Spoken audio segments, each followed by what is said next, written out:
बार की बात है, मृत्यु के देवता ने अपने एक दूत को पृथ्वी पर भेजा।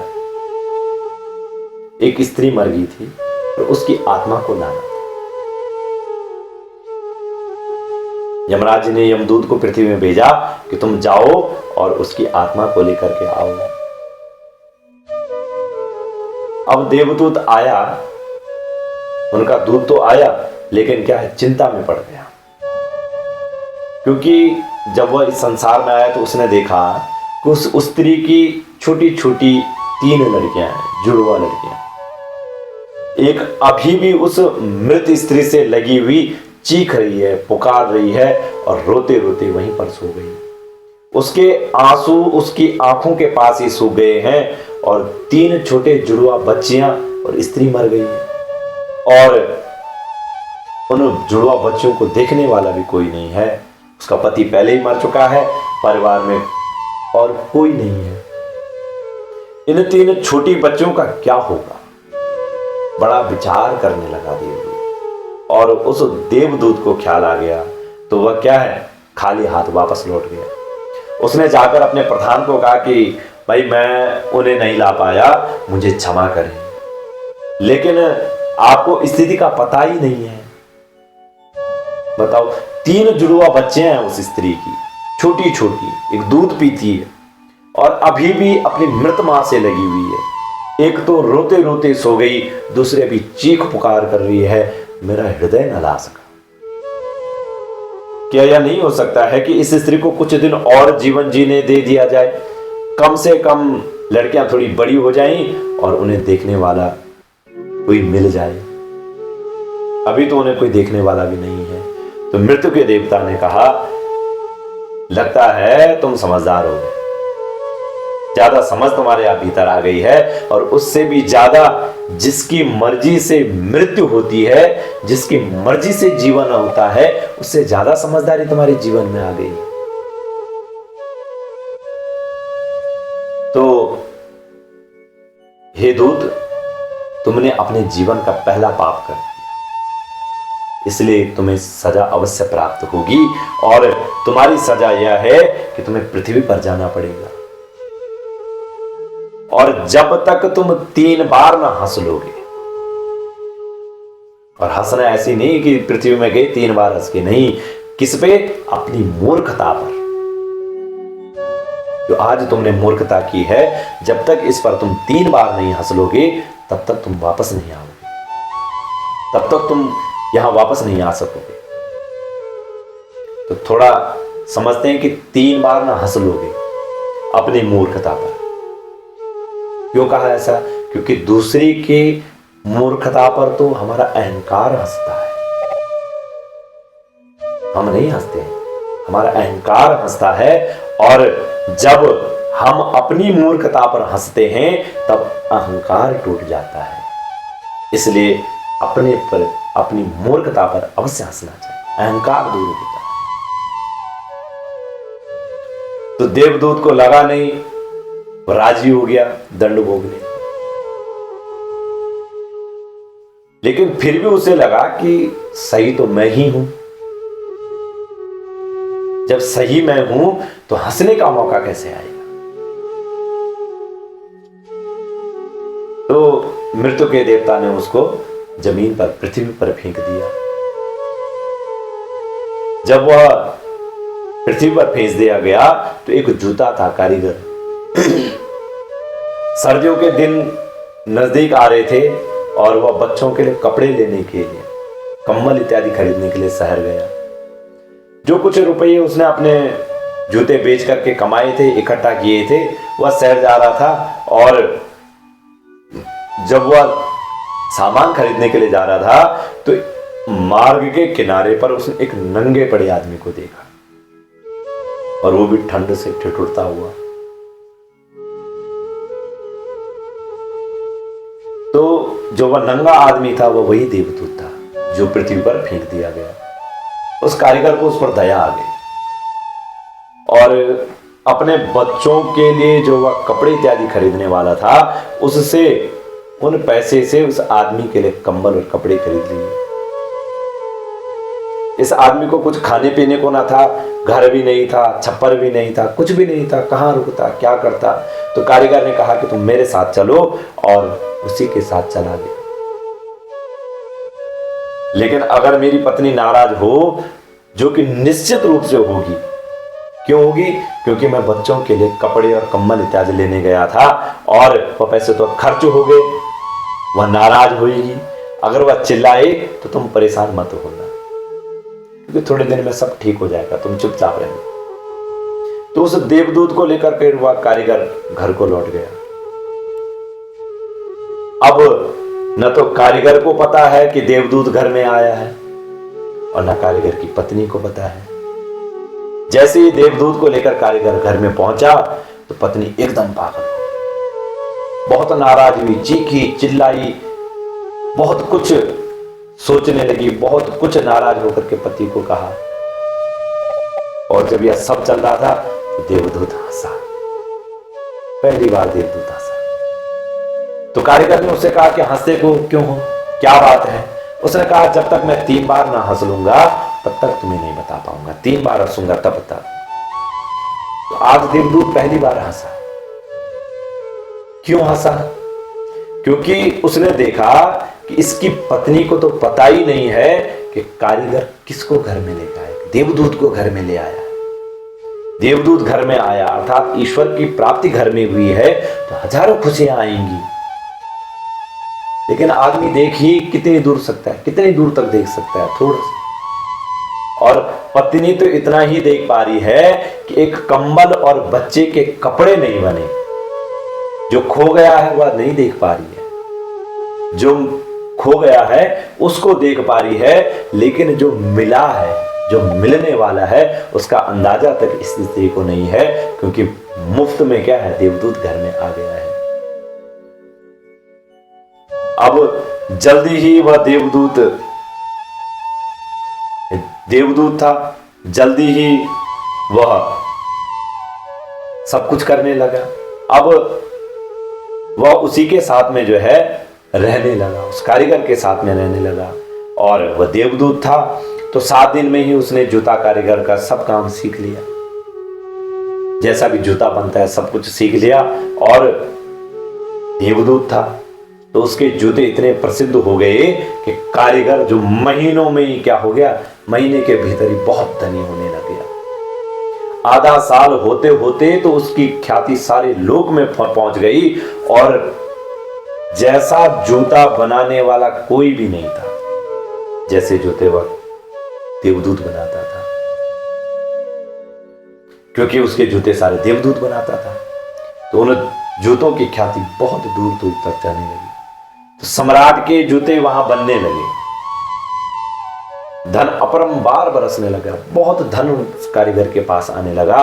तो एक दिन सम्राट का आदमी उसके पास आया, कारीगर के पास आया, और उसने कहा कि ये जो चमड़ा मैं तुम्हें दे रहा हूं बहुत कीमती चमड़ा है, आसानी से नहीं मिलता है, कोई भूल चूक मत करना, जूते ठीक इस तरह से बनने हैं।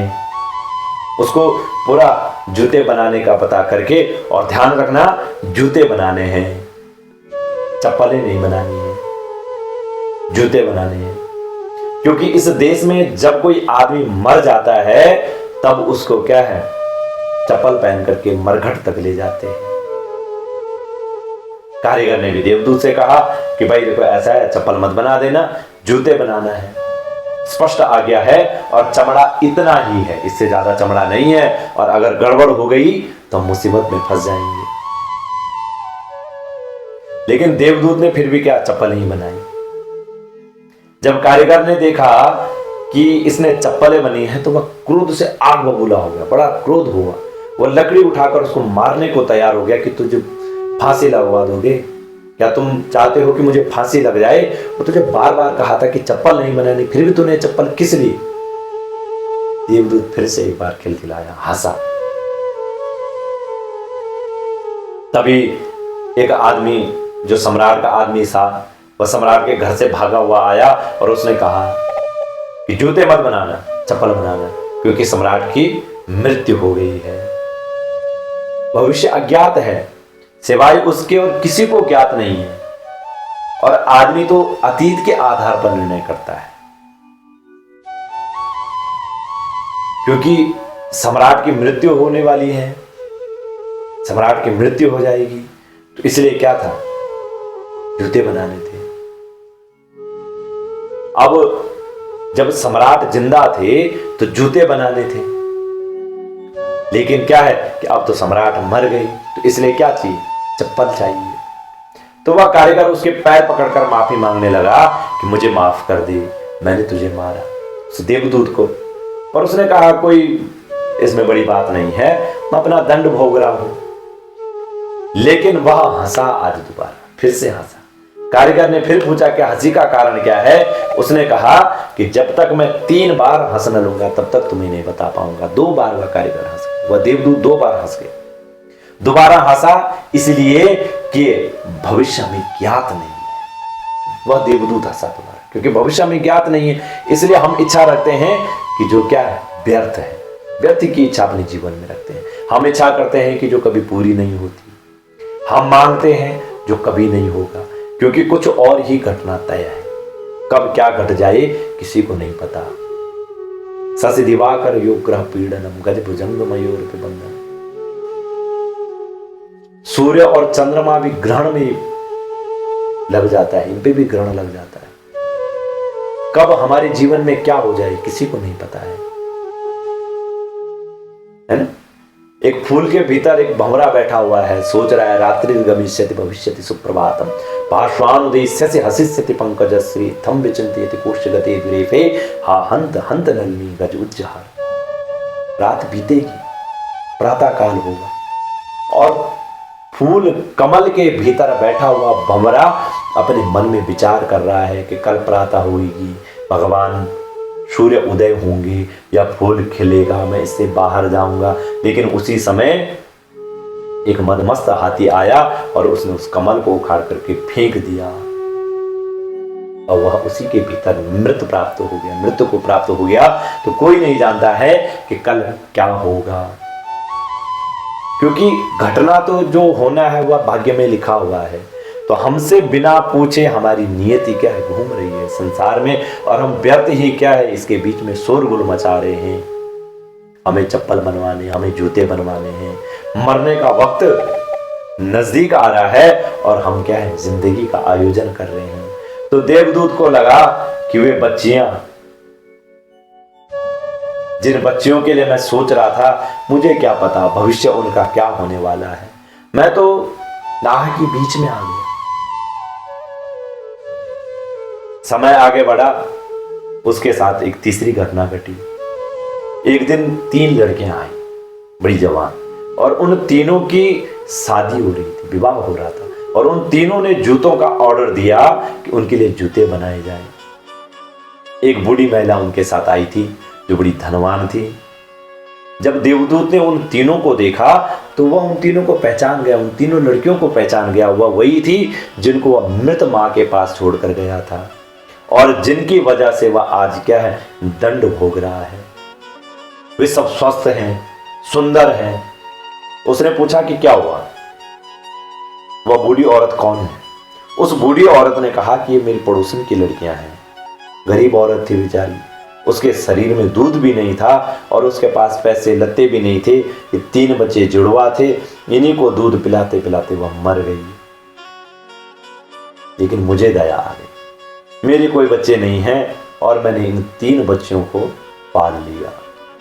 अगर मां जिंदा रहती इनकी तो ये तीनों बच्चियां बड़ी गरीब रहती, भूख और दीनता में रहती, दरिद्रता में बड़ी होती। मां मर गई, इसलिए तीनों बच्चियां क्या है बहुत बड़े धन वैभव में, संपदा में पली हैं। और अब उस बूढ़ी का जो बुढ़िया है उसकी सारी संपदा के ये तीनों ही मालिक हैं, और इनका सम्राट के परिवार में विवाह हो रहा है, राजा के परिवार में विवाह हो रहा है। आज देवदूत तीसरी बार हंसा और कारीगर को उसने कहा कि 3 कारण है। भूल मेरी थी, नियति बड़ी है और हम उतना ही देख पाते हैं जितना देख पाते हैं। जो नहीं देख पाते बहुत विस्तार है उसका, और हम जो देख पाते हैं उससे हम कोई अंदाजा नहीं लगा सकते। जो होने वाला है वह तो होगा ही। मैं अपनी मूर्खता पर 3 बार हंसा हूं। अब मेरा पूरा दंड पूरा हो गया है, अब मैं जाता हूं। तो कहने का तात्पर्य क्या है कि अगर अपने को बीच में लाना बंद कर दें तो क्या है, मार्गों का मार्ग भी मिल जाता है। फिर असंख्य मार्गों की चिंता नहीं करनी पड़ती। छोड़ दो उसे, उस ईश्वर पर छोड़ दो। वह जो कर रहा है, जो उसने अब तक करवाया है, उसके लिए धन्यवाद है। जो करवा रहा है उसके लिए भी धन्यवाद है, और जो वह कल करवाएगा उसके लिए भी धन्यवाद है। हमें क्या करना चाहिए? बिना सोच विचारे ईश्वर का धन्यवाद करना चाहिए। वह जो भी है, हमारे धन्यवाद से उन्हें फर्क नहीं पड़ेगा। अच्छा लगे बुरा लगे, लोग भला कहें बुरा कहें, लोगों को दिखाई पड़े, दुर्भाग्य दिखाई दे, सौभाग्य दिखाई दे, ये सब चिंता करने का विषय नहीं है। इन सब की हमें चिंता नहीं करनी चाहिए, क्योंकि ईश्वर ने हमारे लिए कुछ ना कुछ अवश्य भला सोचा हुआ है। जब हम अपनी बुद्धि लगाते हैं तब हम उस बुद्धि के फेर में पड़ करके और अनेक कष्टों को ग्रहण करते हैं। इसलिए क्या है, अपने इस समस्त जीवन को ईश्वर के प्रति समर्पित कर दीजिए। वह ईश्वर कहीं ना कहीं हमारे भले के लिए अवश्य सोचता है।